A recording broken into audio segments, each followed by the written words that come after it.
И така последно започваме с качване на сабскрипшените. Значи първата работа е да си качим снимките, които ще използваме на къщите. Отиваме. Ето. Менеджер на изображенията. Обаче отваряме папката, която съм е създал. Ето.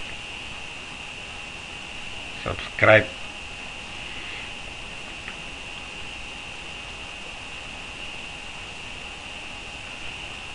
И качваме.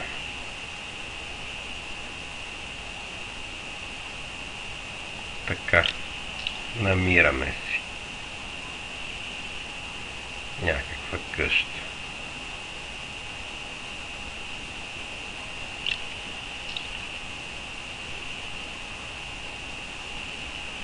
Тук имаме една-две.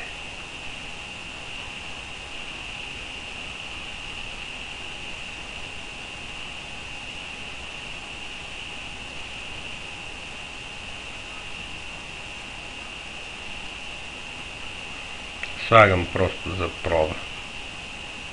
Ето.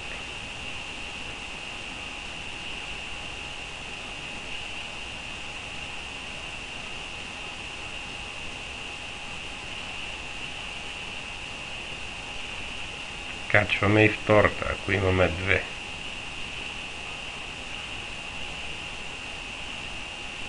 Просто картинките трябва да са по-малки. Това е единственото условие да се качват бързо, да не забиват сървъра.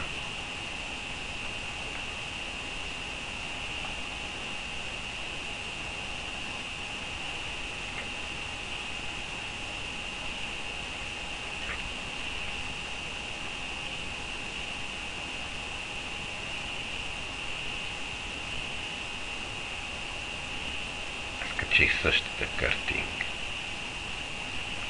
Добре, качваме тази.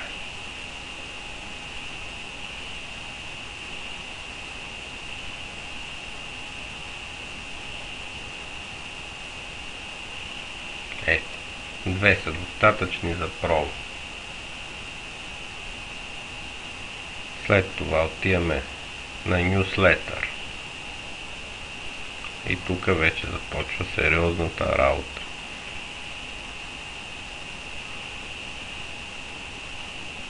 Отиваме на съобщение.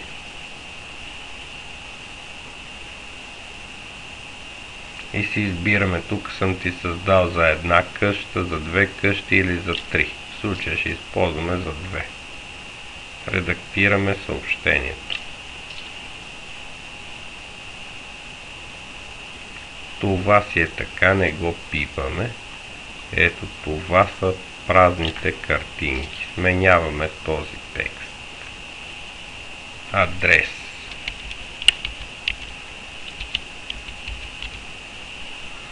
Цена, така нататък. Заглавието. Ами можем да го сменим. Картинката. Щракаме върху нея. Ето го менюто. Редактиране на картина. Сега отиваме в папките.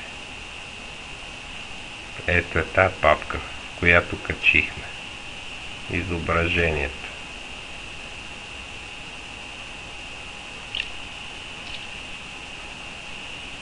Избираме си първото.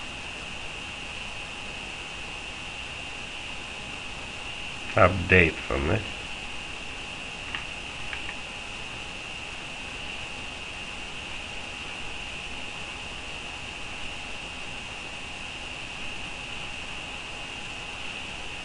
Ето. Второто по същия начин.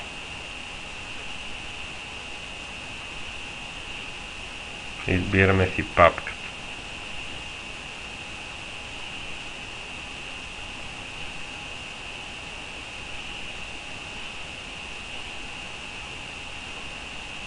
Значи това е страшно голяма картина. За тази цел можем да я намалим на 640 на 480. за да стане по-малка. Ето. След като сме създали това,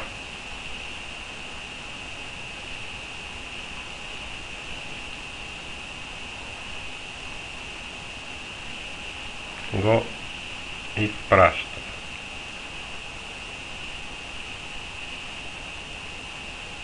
Така, значи съобщението ни е създадено. Отиваме на Jobs. Много е важно да изтрием всичко, което има тук. Ето, изтриваме предишното, за да стане празно. Така. Имаме създай работа. Така го превеждам аз. И тук имаме съобщението, което модифицирахме. Ето. 2 нови къщи. Лист. Имаме само един лист. Избираме. Ако сме модифицирали някой от тия, избираме предишно. Изпращаме.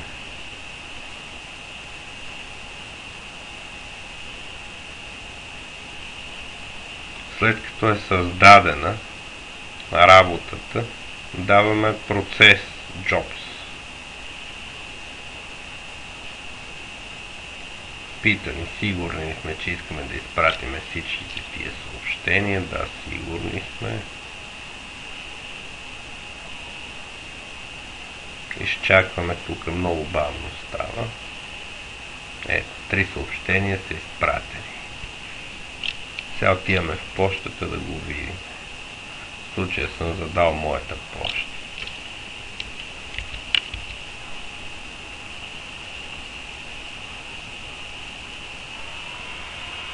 Ето.